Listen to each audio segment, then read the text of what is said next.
Hey guys, welcome back to my channel.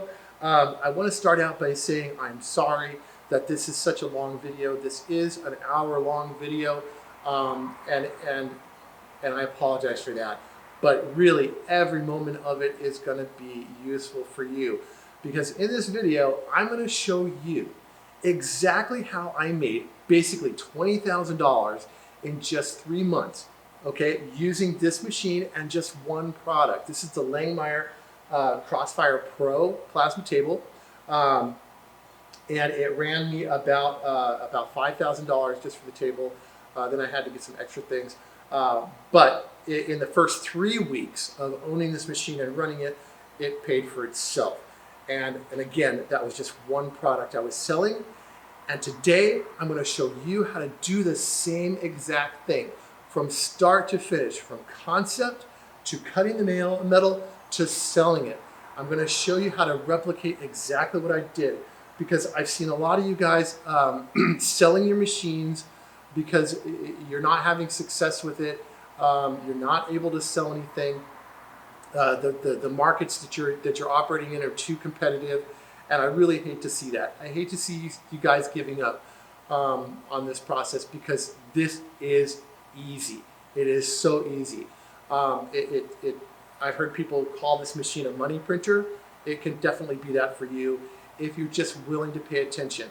For all those of you out there who don't like to watch long videos, I'm sorry, but please do. Please watch the whole video.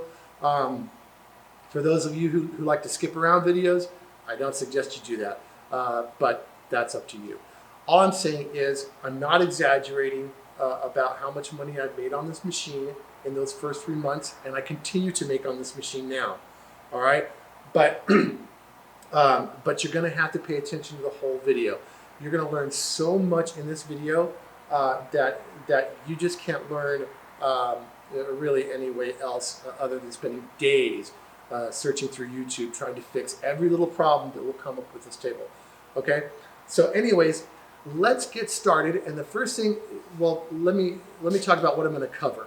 So in this video, I'm first going to cover how to get artwork. Okay, that'll be step 1. Step 2 will be taking that artwork and modifying it for your own use. That'll be step 2. Step 3 will be bringing it into fire control and actually cutting it on the machine. And then step 4 is how and where to sell these so that you can generate income basically today. And I'm telling you, if you just spend an hour watching this video and then go out to your machine, you will make money today. I promise. Okay, I'm not an exaggerator. I'm not a liar. I'm telling you how to go out and make some money with this machine. And you'll make enough money that it will reinvigorate you to continue with this process. And with this foundation, what we're going to be building is selling is basically these monogram signs. By just selling this, it'll generate you enough revenue to keep you interested in this, and then you can grow. You can grow onto different things, and you can start fabricating things from scratch. But this will give you the money and the time to allow you to do that. So let's get started, and let's first go look how to get some artwork. Here we are in the first step, which is finding some artwork on the internet. And I have basically just Googled sign clip art, and I found this realtor sign clip art here on Google that I'm going to modify for our use to make a sign out of this. So all I'm going to do is you want to make sure that you're getting a pretty high resolution graphic. Down here you'll see that it shows us, Google shows us this is 612 by 612. I'm going to right click, I'm going to copy this image for now, but I wanted to, before we use it, I want to go back here and I want to show you in Google, you can come up here to the top of Google. 600 pixels isn't much. So you can come up here to tools, and you can go to here to size when you're in the images tab, size, and then look for large, and that'll just show you large images that are available. You want to deal with the largest available clip art or image you can find. So now that we have our realtor sign copied to the clipboard, I'm just going to move over to Adobe Illustrator, and we could do this in Inkscape as well, which is a free program, but I have Illustrator, so that's what I'm going to be using. Now I'm going to start this off with an artboard that's pretty big. I'm going to go 24 by 24 inches. We're only dealing with black and white, so an artboard this big isn't going to take a whole lot of processing when we're only dealing with black and white vectors. And especially since when all this is done, we're only going to be dealing with one object. So I'm going to hit click on this print template 24 by 24 and hit create. Now that I've got my artboard, I'm going to go ahead and paste the image that I took off the web. I'm going to paste that here into my artboard. Now if I drag this off of my artboard, you can see that this art has a white background. It is a black foreground and a white background. We want to get this white background and this white in the letters. We want to get rid of all of that. And while doing so, we also want to turn this, which is a raster or bitmap image, into a vector image. And that's super easy. All I'm going to do is I'm going to select the image that I just pasted, and I'm going to go over to the image trace panel. So the image trace panel will be up in Window and then Image Trace. And you see mine is already selected, so it's already showing over here in my toolbars over here on the right hand side, if you can see that. Here under the preset, I'm going to choose just black and white logo. Okay, what that's going to do is it's going to trace this image into two colors, just black and white. If you had a photograph or something with more colors in it, you could choose something from here, like 3 colors, 6 colors, 16 colors, and I believe you can even do something custom here. But I'm just going to go with black and white logo. So to trace this, I'm just going to, again, click on the image, and I'm going to go and click this trace button here on this right-hand panel. Alternatively, you have up here on the top, you have image trace at the top of the tools window. So I'll just go ahead and click that. Now what that has done is that has turned our raster or bitmap image into a vector. Now I'm going to undo that with Control Z because I want to, again, I want to work with the largest file I can. So I'm going to drag this over here, and I'm going to hold down Shift while dragging one of these corners. Holding down Shift will maintain your aspect ratio. In other words, it'll keep this a square instead of skewing it like this. If I hold down Shift, it will keep that perfectly square. And I'm just going to make this as big as my artboard, which is 24 inches. Okay. Now that I have that done, I'll image trace it again. I'm going to click on this, and then I'm going to click image trace. Now that has, you've seen it sharpen up a bit, and that's what we want. That shows you basically that we now have converted this from a bitmap or raster image into a vector image. However, now right now, even though we have vectorized this image is all grouped together as one thing. So in order to break this up into individual components, that is this black horizontal bar here, this vertical bar here, the sign itself, in order to break these up into individual parts, we want to make sure that we've got this selected, and we're going to come up here, we're going to hit expand. Now what expand does is it breaks all of these components into individual components, and you can see that there are blue lines around these now. That means that there are individual components now as part of this artwork. Up here you've got your selection tool, and you've got your direct selection tool. Your selection tool is for selecting large objects or grouped objects. So if I select that and I click this and I drag it around, you'll see that I'm dragging that whole object. However, if I come to my direct selection tool, this will allow me to select individual components as well as individual anchor points, which we'll see later. But if I just click this, I can actually drag this bar around separately from the background. I'm going to hit Control Z and put that back where it was.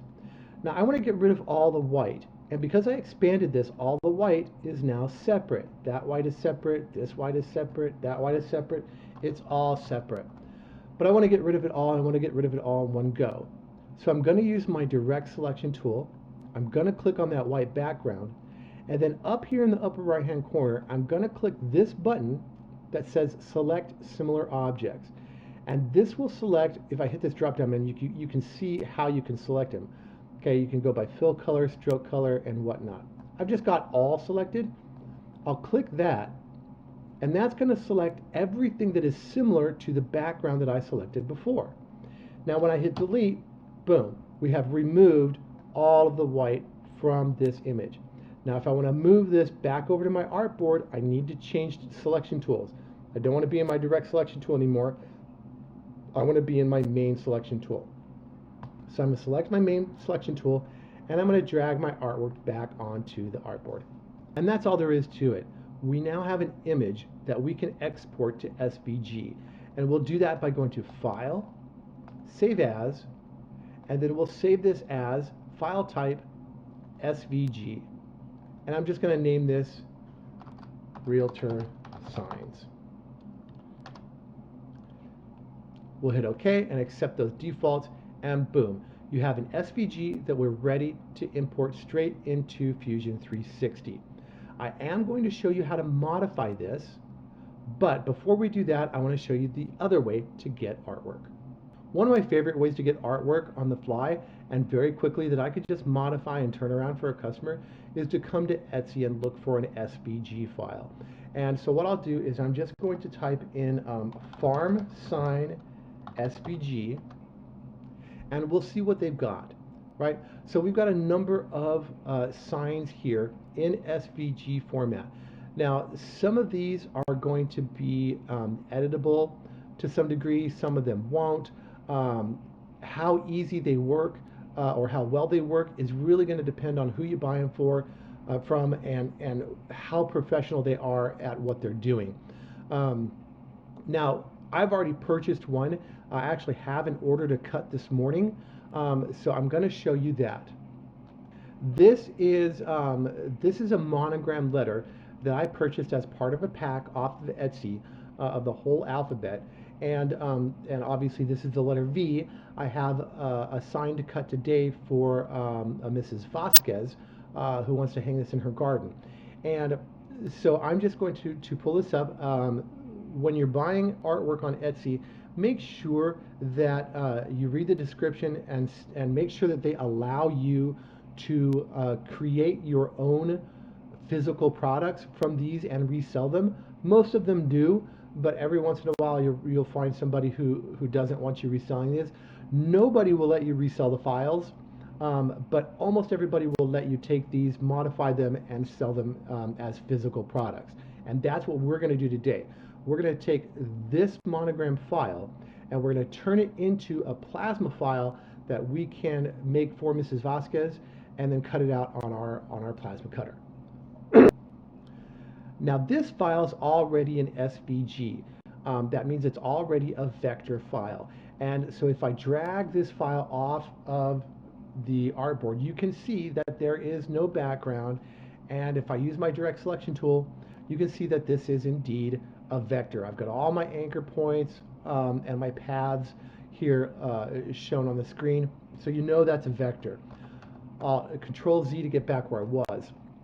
Now, the problem with this vector or this particular monogram is, even though it's beautiful, these lines, these scrolls are so wispy that if I were, for example, I'm cutting this out in 15.5 inches for a customer today. If I were to cut this at 15.5 inches, my plasma cutter would most likely burn through these scrolls right here, right there, all these thin places. It would just melt right through and the ends of these scrolls would just drop off, okay? So that's not gonna work very well for me. What I need is I need this to have some thicker lines, okay? And this is super easy. All you have to do is we're going to select our selection tool. We're going to come down here and we're going to select all of the artwork. So I'm going to click and drag a square around all the artwork. Next, I'm going to go up to Object. I'm going to go down to Path, and I'm going to go to Offset Path. Once I've offset the path, I can change the offset here. And what I've found with these files is usually 0.03 works pretty well. I can type it in, click in this little box here to apply it. And now you can see that I've got some thicker lines, much thicker lines here for these scrolls. Now they're not quite as detailed as they were in the original artwork, but at least they're there, okay? So I'm gonna hit OK. Now one thing you wanna keep in mind is when you're using the offset path tool, what it does is it takes that path and it recreates the path, but thicker, or thinner, depending on the offset. So what you end up with is you end up with two different versions of the same artwork on the same artboard. It's just that one's on top of the other and you can't see it. If I scroll over my mouse, you can see that this original one is here on the inside. My new one is on the outside. So I want to get rid of this second layer because it will cause me problems when I go to plasma cut later. So I'm just going to select it, I'm going to hit delete, and now all I'm left with is that offset layer that I created. And I'll do the same thing on the bottom half to get rid of that one. And now we have the blank V monogram ready to accept the name. And the name that we're going to write here is Vasquez. Now, Vasquez is one of those names that's going to be a little tricky because it has the letter Q in it. And the letter Q has that little, I'm going to call it a cedilla, even though that's not what it is. But it has that little line that comes off the bottom that turns it from an O into a Q. And so not every font is going to work because the bottom part of that Q is going to overlap with our bottom bar here, and it's not going to look good. I'll show you an example. I'll type in here Vasquez in Times New Roman. Now if I were to drag this down here to fit, obviously you can no longer see the bottom of that Q, it just turns it into an O, and that certainly is not what we want. So I'm going to pick a font where the bottom portion of this Q, or this line here, is actually up here, and will work a little bit better. So let's select that font, and we'll select this, I don't know, let's select this Century Gothic, okay? And now we've got a Q that is, it does overhang a little bit, you can see there, but we are going to be able to tell that's a Q when we cut this, because we'll see that, okay? Now, when I'm fitting this font to this space that's available in this monogram, I can do a lot of things. I can move parts of the monogram down or up if I want to, but generally speaking, I will keep the monogram intact if I can. Okay, and this is my process. Usually I will start with the text and I will fit it vertically first, and I'll just use the text size to modify that. So I'll come up here and I'll just start making this text smaller until it fits vertically inside my space here. And we'll go a little bit bigger. And that's pretty close for now. Okay, now you see that we fit in here vertically pretty well, but horizontally we're not fitting very well. One reason for that is that I have my tracking. If you come over here to the character panel, over here on the right, and if you don't see your character panel, just go to Window, then go down to Type and Character. We're going to come here, and you see I've got my tracking in the negative. Okay, tracking is the space between each letter. So I'm going to, after I fit the vertical, I'm going to fit it horizontally as much as I can with the tracking, as long as it continues to look good. If I get to a point where this gets to be too wide and it doesn't look good anymore, then I will resize the text manually once it's an image. So I'm just going to drag this over here, kind of where I want it. You see I've got a little bit of an overhang here. I'll reduce that tracking a bit to get it pretty close, and that's pretty close, okay? And the letters are not spaced out so far that that it looks bad, okay? So now I want to truly make sure this fits. I'm going to change this text. From text, I'm going to convert this text into an object. Okay, and to do that, I'm going to hit Control-Shift-O, and this now becomes an object. This becomes a vector graphic. I can no longer change this text. If I click in here, these are all images now. It's no longer text. Now I'm going to grab this, and the way I can make sure that it matches up perfectly with the ends of these bars here is I'll click this middle box that will allow me to resize this way. I'll move my mouse up a bit, and then I'll just drag left until I've got an intersection to that path, and it'll show you with that purple line. Now I know that the V is perfectly aligned with the left hand side of this vertical bar. I'll do the same thing on the Z over here, right? I'll come up here, I'll move my mouse up into this black bar portion, and I'm going to drag until I have it snap to that path, okay? And that's where I want it. Now, if I click there, you'll see that these letters now fit perfectly, at least horizontally, they fit perfectly in this bar. I'm going to zoom in a little bit because as you can see, my Q overlaps both the top and the bottom bar, but you'll see that my U does not, and either does my E or my Z. Now I'm not going to move all these individually or resize all these individually. That's unnecessary. Instead, what I'm going to do, and you want to make sure you're zoomed in as far as you can comfortably zoom in here. I'm going to, with my main selection tool, I'm going to select this text that is now an object. Hold down spacebar to drag this over so I can see this handle. And I'm just going to drag this up just enough so that I know it's overlapping just a hair. And now the top of my U is overlapping just a hair. But you'll see that here on the E, on the very bottom of the E, I don't know if you can see that. Let's zoom in. I have just a little bit to go on the bottom side of it. And we want to make sure that we're completely covering there. So again, I'm just going to grab this little handle here, and I'm going to drag this down so I have a little bit of overlap, just like so. Okay, now I can click out of this. I'll zoom out, and we are ready to go.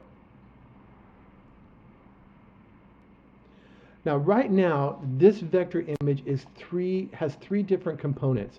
It has this top portion here. It has the text object portion here, and it has the bottom here.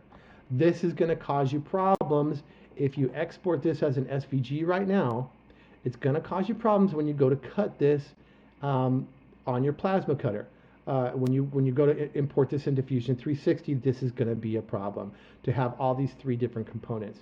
So what we want to do is we want to weld all three of these components together before we export the SVG. And what you want for this is you want to use the Pathfinder tool. And that is up in Window, Pathfinder. Mine is already on, and you can see it over here on the right hand side. There it is. There's my Pathfinder toolbar. Okay, I'm going to select all of my artwork, and with it all selected, I'm going to click on Unite. When I click on Unite, this now turns this into one single object. I can click on my direct selection tool, right, which is only designed to select components, and you can see that it's all one component now. This is perfectly flat, it's all one image, and now we can import this into Fusion 360. Okay, now I want to jump back to our realtor sign that we copied before. This is the one that we got off the internet. And just to recap, you know, this is already a vector. It's already split up into its individual components. But if you haven't noticed already, I'll tell you that this is not going to cut well on a plasma cutter because these pieces are not connected. If you imagine these black pieces all being metal, then they're not going to be connected. There's going to be nothing holding them together, and all this stuff is just going to fall apart, right? So to prepare this to be cut on our plasma cutter, I need to bridge these gaps a bit for this sign. And then there's a number of ways you can do this. I'm going to go through it pretty quick, But once you get into Illustrator and you start doing it yourself, you'll see that there's a number of ways to do this. So let's go ahead, and I think I like the idea of this cap not being solid or not being the same width all the way down. So what I'm going to do is I'm going to keep that being bigger. Okay, now with my main selection tool selected, which is V on your keyboard, I'm going to click on this top cap. And when I click on this top cap, you'll see that it puts a box around all of this. And that's telling me that all of this is grouped together. And I don't want that right now. I just want to work on this top cap. Okay? So what I want to do is I want to go to Object, and I want to ungroup this. Now if I click off of here and I click back on this cap, you'll see that I only have this cap. Now I'm going to select my rectangle tool, and I'm just going to draw a rectangle here underneath the cap. It doesn't matter how big, as long as it just covers both the cap and the bottom bar. And it doesn't have to be perfect. I'm going to exaggerate that here for you. I'm going to make this over to the right a bit. I'll deselect it, and you'll see that it's not centered. I'm going to select my cap. I'm going to hold down Shift and select my rectangle. And now both are selected. I'm going to release Shift, and I'm going to click the top cap again. That's going to put a thick border around the top cap and a thin border around the bottom rectangle. And what that means is that the top cap is going to be used as the reference. That is, the top cap is not going to move when we modify this. Only the rectangle will move. So I want to center this horizontally with this top cap. And I'll go ahead and do that up here, horizontal align center, and you'll see that only the rectangle moves. Now I can click out of that, and now I've got this connected. I'm going to select my rectangle. I'm just going to hit Alt, and then the down arrow I'll hit once. That'll copy that rectangle. I'll let go of Alt, and I'll just use my down arrow now to move this new rectangle down so it covers the bottom part of the post. Again, you just want to make sure that you overlap both pieces. Now, when I click out of here, you'll see that I now have both sides connected. Now I'm going to work on this part of the sign. Okay, so I'm going to draw a selection around all three of these components, the sign and both of these little hangers here. Just going to use my arrow to move these up so it overlaps. I'll deselect. I'll select this bottom one and move it up so that it's connected.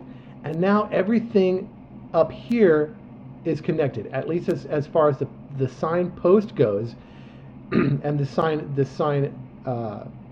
outward portion of the sign is concerned. It's all connected. Now I could go through here and I could do the same thing with my rectangle tool.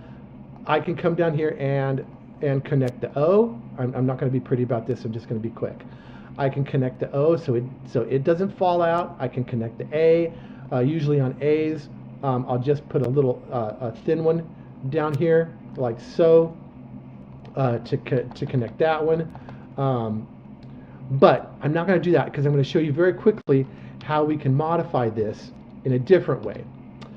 So right now this sign says for sale, and I don't want it to say for sale. I'm gonna modify this to be somebody's name.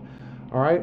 So what I'm going to do is I'm going to select my rectangle tool, and just so you can see this better, I'm going to change the color to red. I'm going to draw a red rectangle over this black rectangle that is the sign portion. Now, because we ungrouped all these vectors, I can now select this black part of the sign in the back individually, and I can select this front part as well. So that's what I'm going to do. I'm going to select the back one. I'm going to hold down Shift and select the front one, or I can just simply come out here to the white area, click and drag, and select both, and you'll see that both of those are selected now. We used our Pathfinder tool in the last section. We're going to use it again. I'm going to come over to Pathfinder. I'm going to click Unite. Unite will weld this all together into one piece. And just for visual purposes, I'm going to turn it all back to black. Now you can see that we have a lot of different components here. We've got our cap, we've got our two rectangles that we drew, we've got the horizontal post, we've got the vertical post, we've got the two little hangers here, and then we've got the sign itself. Okay, but for now, I'm just going through this quick and dirty for you so you can get a feel for how this works. I'm just going to put in here my realtor. Here's a plug to her. We're going to name this Priscilla Terrazas. Okay, and it's in black, so I'm going to change that color to white. We'll make it bigger so we can see it. I'm not going for pretty here, guys. I'm just showing you how to work through this so that you can do this yourself. All right, Priscilla Terrazas, and just for make it pretty for now, we'll put in a realtor. Again, we'll make that one white.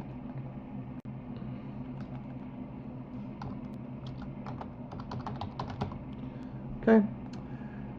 And let me just change these fonts. I'll change this font to something, I don't know, we'll do Priscilla Terrazas there.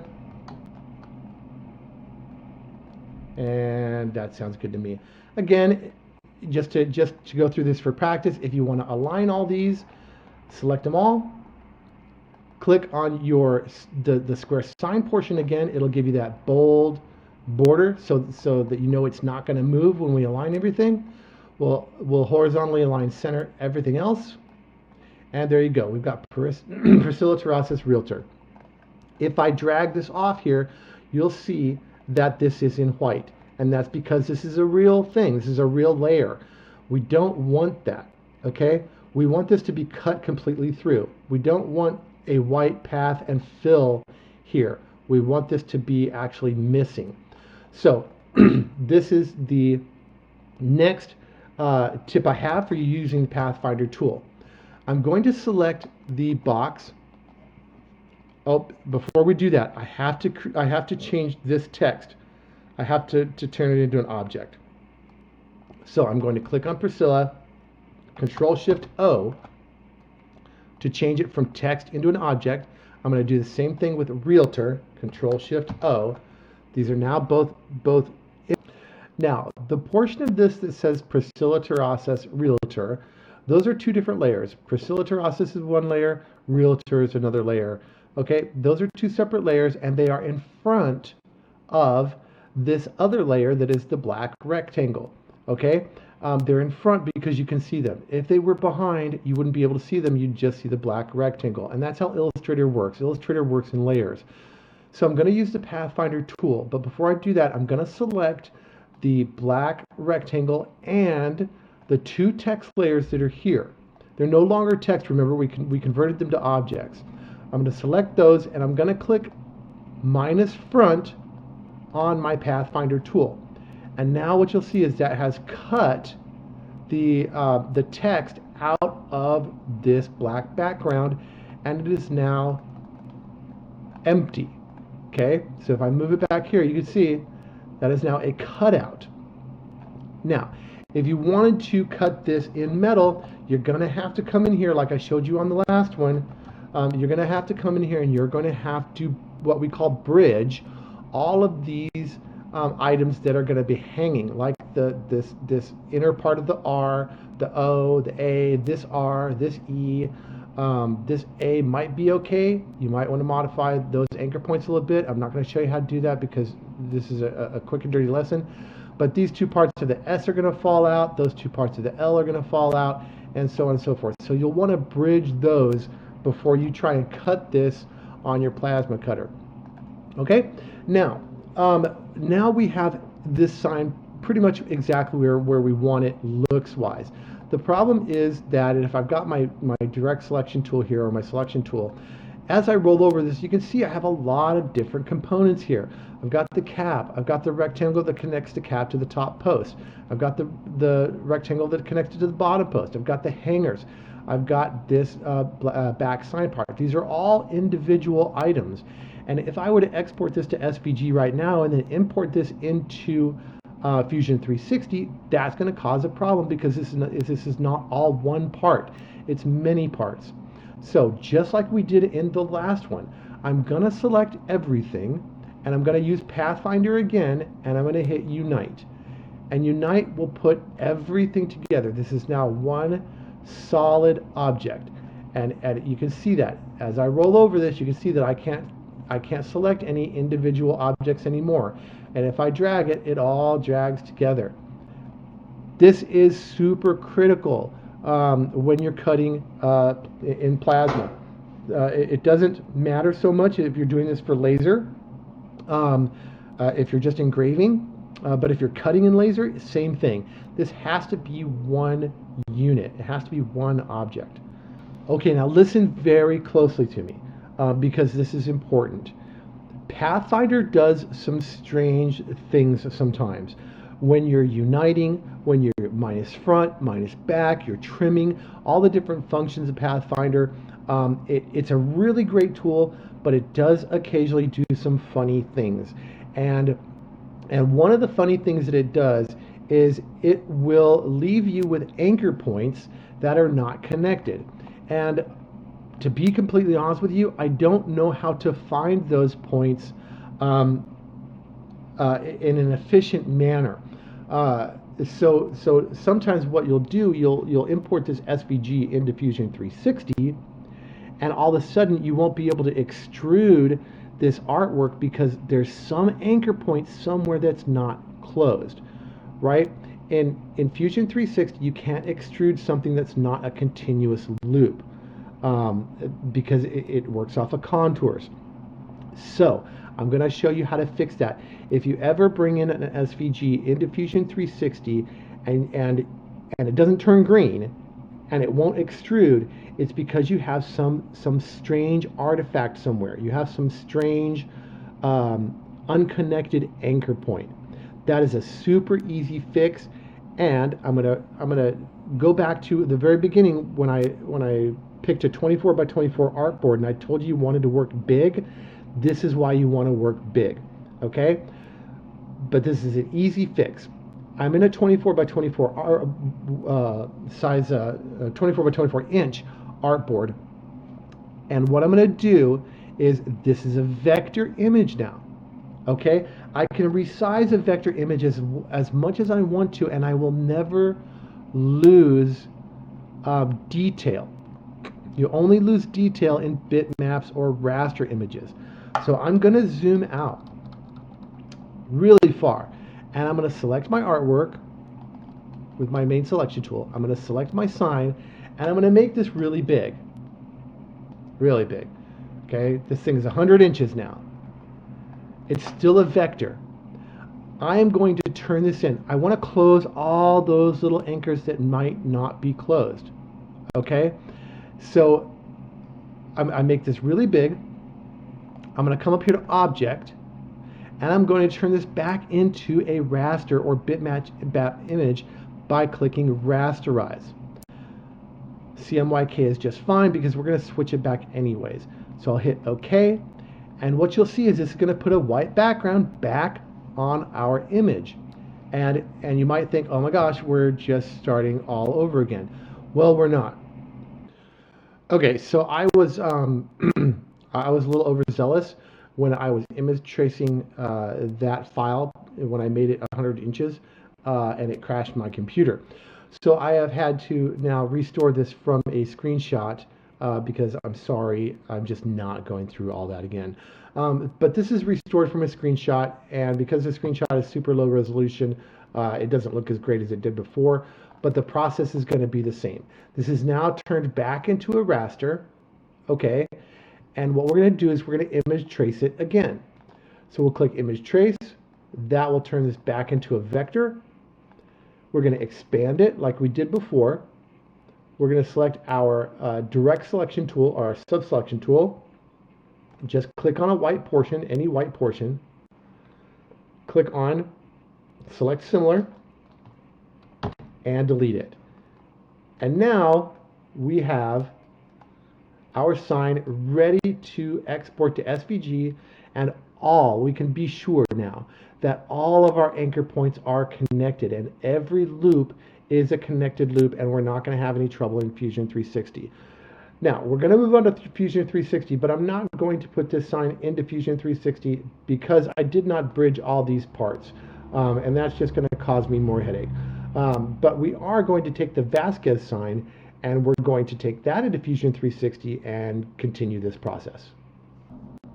All right, now I apologize that you just had to sit through 36 minutes of Adobe Illustrator, but I'm telling you that part of this video is so important that if you didn't watch it, I really recommend you going back and watching it. It's worth every minute. I'm telling you, there's stuff in there that you're going to learn that is just going to change your whole experience. But now we're in Fusion 360. And we're ready to take our Vasquez sign and turn this into something we can cut. I've just opened Fusion 360, and the first thing I want to do is I want to set my perspective to top. I want to see this from the top down because that's the way we're going to be cutting our metal. So I'll come up here to this upper right corner, and I'm just going to click on the word top on that 3D cube. And that's going to orient the screen looking top down. Next, I'm going to go to Insert, Insert SVG. I'm going to insert from my computer, and I'm going to come down here and I'm going to choose my Vasquez SVG. That loads it up into the program, and you're just going to click on the plane, this XY plane, and that will deposit my Vasquez sign here onto my workspace. Now I'm going to finish the sketch by clicking this little green check mark, Finish Sketch. Now, when you do this, your artwork should turn blue with this green outline. If it does not turn blue with this green outline, it means that you've got an anchor point somewhere, or you've got a broken path, an anchor point that's not connected, or basically a broken path. And it doesn't see these as complete loops, okay? So you're gonna have to go back, like we did in the Illustrator section. You'll take your SVG, you'll rasterize it, you'll image trace it again, and then bring it back in. That process will eliminate all of your broken loops in here. Okay, so the next thing I wanna do is I wanna make sure this thing is the right size. Now, just looking at this, I can tell you, and from experience, I know that this monogram is wider than it is tall. And I sell these basically at the biggest dimension, right? So I'm selling this at 15.5 inches. That's going to be the largest dimension. So this will be 15.5 inches wide, and it'll be, I don't know, some inches tall, something smaller than 15.5 inches. But first, I want to make sure that this is the right size. So what I'm going to do is I'm going to come up here to Inspect, and I'm going to measure. And to measure, I'm going to click my leftmost point on the sign, and then I'm going to come over here and I'm going to click my rightmost point on the sign. And that gives me 93.9 millimeters. That is basically 3.7 inches. So this is a lot smaller than we need it to be. We need this to be 15.5 inches across, or basically 394 millimeters across. Okay? Now, Fusion 360 is kind of a strange program. We've got to hit Escape to get out of this tool. Okay? And now we have to come over to Sketches, and we have to select the sketch, and then we can come up to Modify and Scale. Now, over here you'll see that we have a scale factor. It also pops up over here in this little box right there.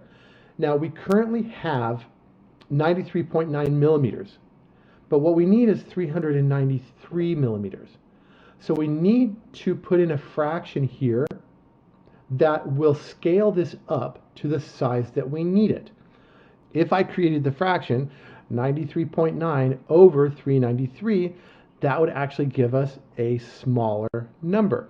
So the fraction needs to be 393 divided by 93.9, which will give us a factor that will scale this artwork up to exactly the size that we want. I'll go ahead and hit Enter, and you'll see now that this has been enlarged. Let me zoom back out. Now we know that this is the size that we want. And just to make sure, we can come in here, we'll select the sketch. We can come up here and inspect and measure, and we'll measure from this widest point, again, to this widest point here, and we are 393.009 millimeters. Exactly where we want to be, basically. Okay? So we'll escape to get out of that tool.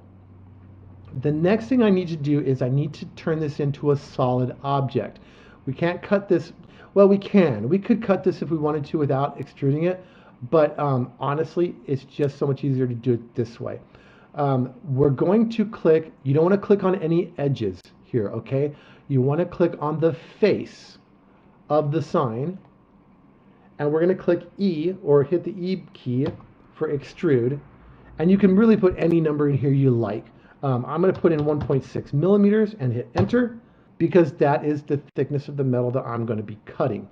And now you can see that we have a solid object. If I come up here and I start rotating this cube, you can see that now our sign has some depth to it.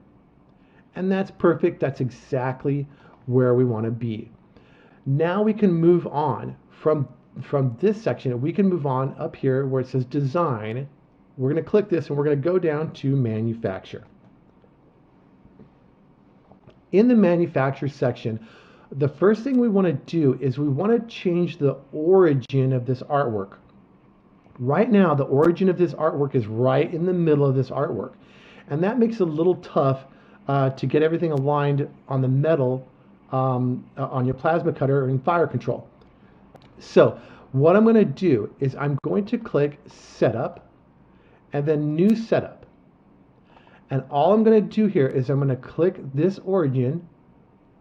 I'm going to move down here to this lower left-hand corner and click again, and that's going to move my origin to the lower left-hand corner. That's going to make this a lot easier for us to position on our metal later. If you were cutting from the top of your sheet, you could move the origin up here. Or if you were cutting from the top right, you can move the origin here. Anyways, you want to do this so that it makes your life a little bit easier in fire control. Now, you can actually change the origin in fire control as well, but I like to do it here because I'm already sitting here. I'll just click OK, and that creates my new setup. All right. Now I'm going to use this setup, and I'm going to go to cutting, and I'm going to create a new 2D profile. Now, these settings are for my machine. Yours may be slightly different, but the process is going to be the same. If you haven't already set up your machine in Fusion 360, then find some videos on how to do that. There's this one engineer guy, I forget his name, but he's got a really cool video on YouTube on how to set up your plasma cutter in Fusion 360. I would go watch that. Mine's already set up. So the first thing I want to do is I'm going to select my tool. So I'll go over here to Tool, hit Select. I'm going to go to my library, which is where my plasma cutter is. I've got the Razorcut 45. I'll double click, and that loads up my tool. It also loads up my feed rates and all that. These are my feed rates for 16 gauge steel. So I'm at 2,032 millimeters per minute. And everything else is set in here for me, my torch height and all that. Okay, don't hit OK yet. We're going to go to the second tab, Geometry, and it says Contour Selection, and it says Select. You don't actually have to click on this right now. Just come over here, and again, do not click on these sides. If you click on these sides, you're going to have to do everything individually. Just click on the face of the sign, the meat of the sign. Click there, and you'll see that the whole thing is now selected, and we've got our contours all selected. Okay, now that our contours are all selected, again, don't hit OK. You're going to do this probably 50 times before you learn not to. Don't hit OK yet. I'm going to skip this section that says heights because it's already all set up for me in my when I set up my machine. I'm going to go over to passes, and I'm going to turn on smoothing because we do have a lot of curves in here, and smoothing will help reduce the G-code and keep these lines still smooth. Now I'm going to go to the last tab where it says linking. I'm going to turn off the lead in. However, I'll keep on the lead out, okay? This just works for me. I'm going to keep everything else the same, including my pierce clearance. And I'm just going to hit OK. And what's going to happen now is over here on our 2D profile, you'll see we have a little timer here. We're now 3 bars into our timer. It's now calculating all of our G code. Once this is complete, we can export the G code. Okay, our 2D cutting profile is complete. All we have to do now is export the G code. Super easy. Now for the Langmuir Systems Crossfire Pro, they do have a post processor that you need to download and you need to install into Fusion 360. If you haven't done that yet, then just go to Google, go to Langmuir Systems website, and look for their post processor and instructions on how to install it. Mine's already installed. So I'm going to go to Actions, then I'm going to go down to Post Process, and here I can export this G code. Now all of my settings are already stored here because I created my machine earlier. And when I installed this post processor, I set all these things when I did that. So I've got my cut height at basically 5.5 hundredths of an inch. You can see my pierce delay, my pierce height, all that kind of stuff here. If you need to double check your settings, I have everything go to a network drive for file control files. I'm just going to name this Vasquez. I'm going to name this Vasquez 2 because I think I already have a Vasquez in there because I've cut one before. But I'm going to name this Vasquez 2, and I'm going to post this. And once the G code has been successfully made, you'll see a little alert down here in the right-hand corner that tells you we're done post-processing. We're now done at the computer, well, at least this computer. Okay, so we're finally to the point that probably all of you have been waiting for. We're actually going to cut this Vasquez sign out on my Langmuir Crossfire Pro. Now, I don't have a screen recorder on this computer, so I'm just going to have to move the camera so that you can see my screen. I'm sorry about that, but it is what it is. So let's go ahead and set everything up in Fire Control. All right, I'm in Fire Control. I'm just going to go over here and navigate with this green arrow. I'm going to navigate to the location of the SVG that I want. And I know that this is in my Fire Control file folder, and I'll just go to Vasquez 2. That will load up my program, and you'll see that my width is 15.55, which is right about where I wanted it. That 5/100ths of an inch isn't going to matter much. But we are loaded up exactly where we want to be. All right, now I've got my controller on. I've got my plasma cutter on, set at 35 amps. I've got my air dryer from Harbor Freight set up. It's got 90 PSI going into it. The outlet also has a dessicant air dryer just before the plasma cutter. So I'm getting nice and dry air. But one thing you will notice is that my water table is pretty much empty. I have a small leak in my table, and I haven't used this table in a couple days. So all my water is leaked out. I was considering filling it back up for this video, but then it occurred to me that, you know, some of these guys on the internet will tell you that this matters so much. And you'll get so many different responses from people about where your water level should be.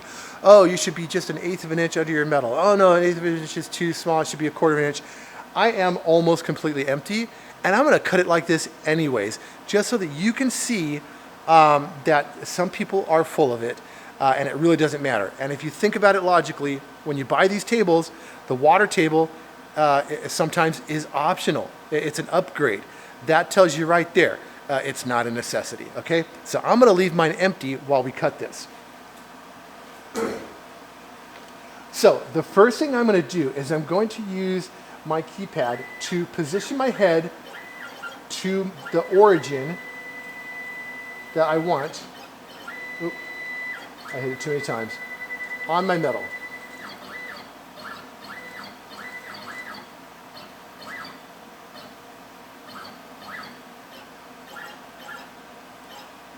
Okay, I'll bring my Z-axis down just a little bit so I can see this a little better. I have a little bend right there in my sheet metal, so I think I'll avoid that. Now that I've got it kind of where I think I want it, I'm gonna zero all axes here on the right-hand side. That's gonna set the 0 for my cut. And now I'm just gonna move this around, watching the screen and watching, this is, something's going on with my computer here. It usually doesn't move like this. I may have to restart. But I just want to make sure that I'm going to clear my artwork as it is on my metal. And so the very top of my artwork here, you can see the top of that V, does fall on my metal just fine. We're fine on the left. We're nice and clear on the left. We're obviously going to be clear on the right because this is a long sheet of metal. And now that I know that I'm not going to run off the metal, I'm ready to cut. Make sure that your ground is grounded to your sheet metal before you start this. And make sure that everything's on.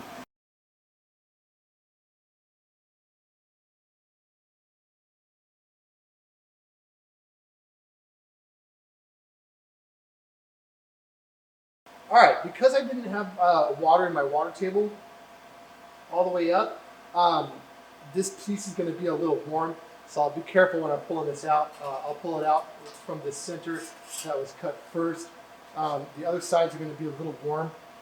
You may have some pieces that kind of stick a little bit, but you can usually just push those through.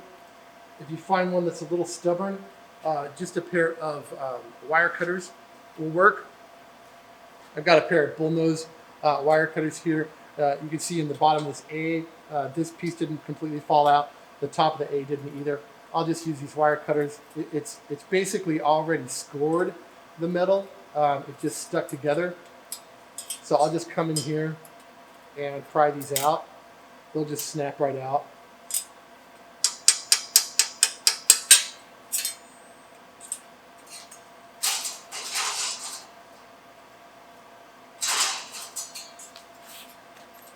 All right, since the plasma cutter pretty much already scored it, that'll just come right out. And there's our Vasquez sign. Now, generally speaking, you'll have a little bit of slag on the back of this. I don't, because I don't have any water in my water table. The water in the water table will help you keep from warping the metal from excessive heat.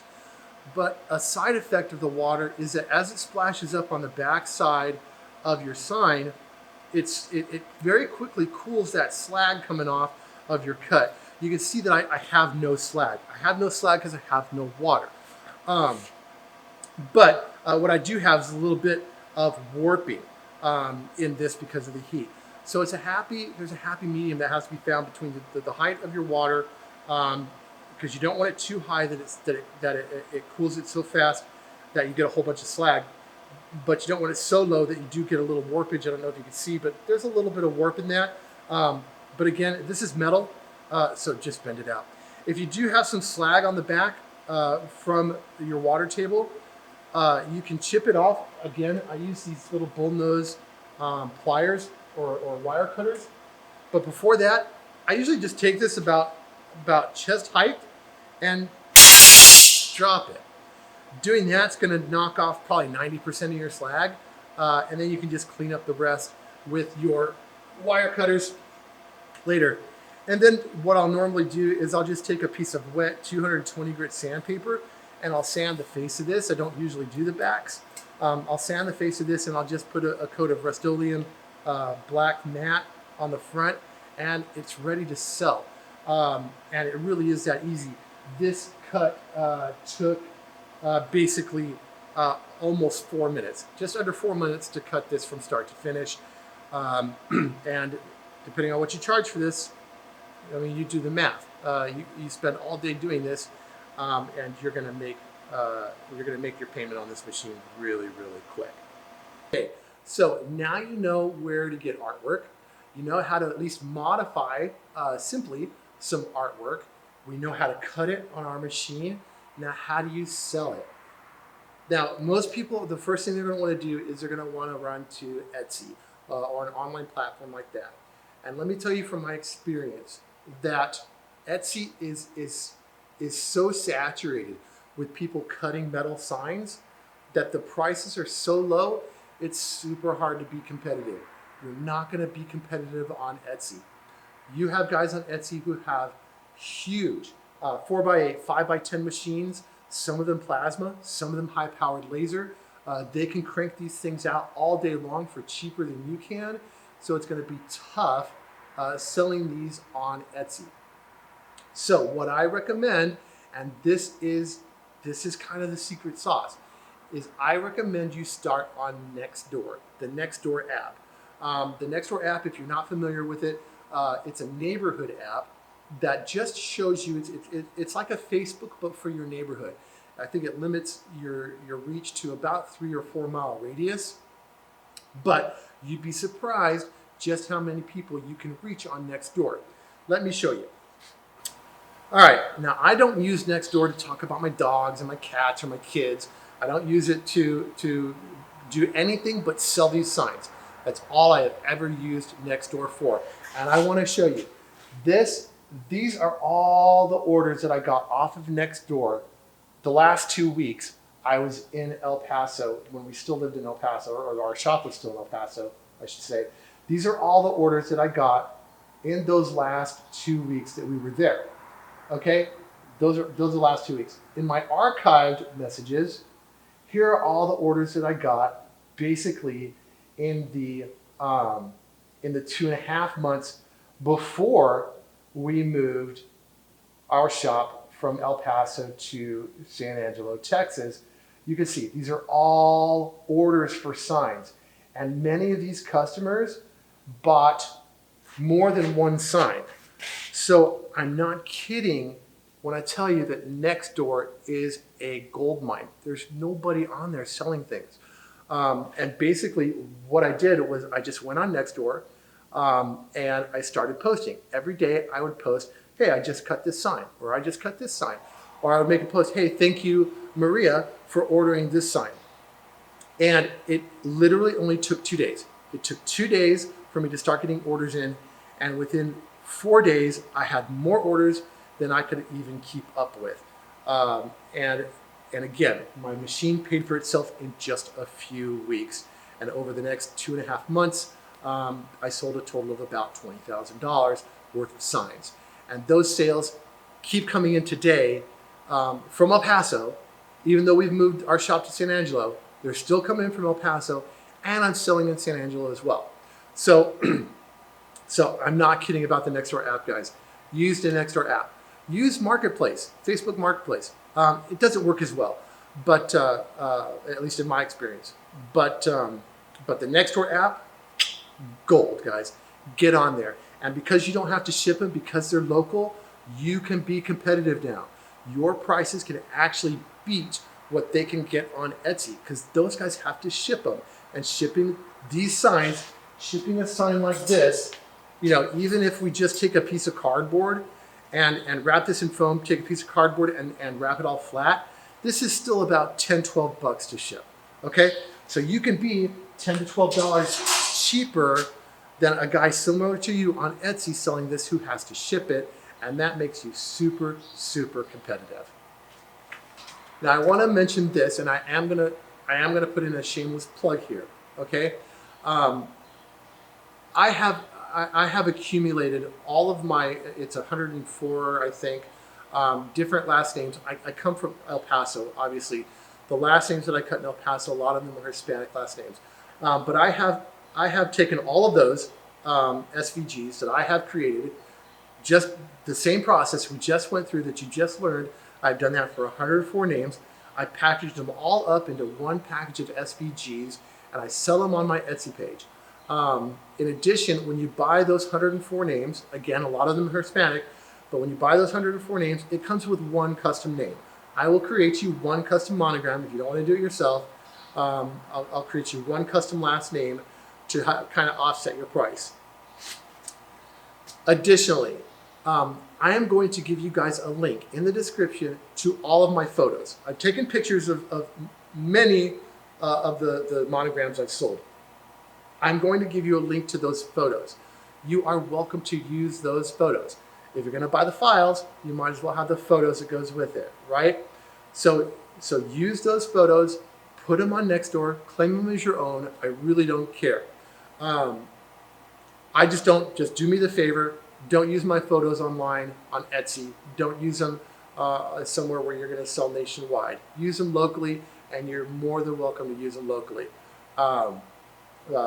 Just don't use it on Etsy or a site like that. That's all I ask. The package for those 104 is a little expensive, I admit it, but it was a lot of work. It was a lot of work to put those together.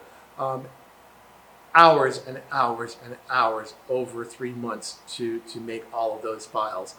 You just saw what we went through to make one file. Multiply that times 104, that's how much time it took me. So my time is worth money. So if you're interested, you can pick up those 104 last names plus one extra, and I may change it. By the time you see my Etsy listing, I'm considering maybe including 2 or 3 custom names. That way, what you can do, and I encourage you to do it this way, before you even buy my files, use my photos, upload the photos to Nextdoor, say, hey, I make these, use my photos, upload them, right? And then wait for the orders to come in. Once the orders come in, then go buy my files. Go buy my files, and if you get and if you get a name that's not in there, include that, and I'll create it for you, send it over, you cut it and deliver it, and that way you at least guarantee that you're going to break even on this deal. All right, that's basically it, guys. I told you that I was going to show you my exact business plan and how I did this, and I just have. This is literally how I made $20,000 in 3 months, and I have no doubt that you can too. El Paso, yes, El Paso is a big city, number 26 in the country, I think, 400,000 people. But remember, I just used the Nextdoor app. That limits to me like 3-4 miles from my house. That's it. And that generated enough business to earn me that kind of money. And the business just keeps coming in. And as word of mouth spreads, I keep getting more and more customer work. Anyways, I hope you enjoyed this video. If you liked it, please hit the subscribe button. Please hit the like button. If you want to see, I want to start creating more videos around Illustrator, around designing these files. If there's something you'd like to see in particular, let me know.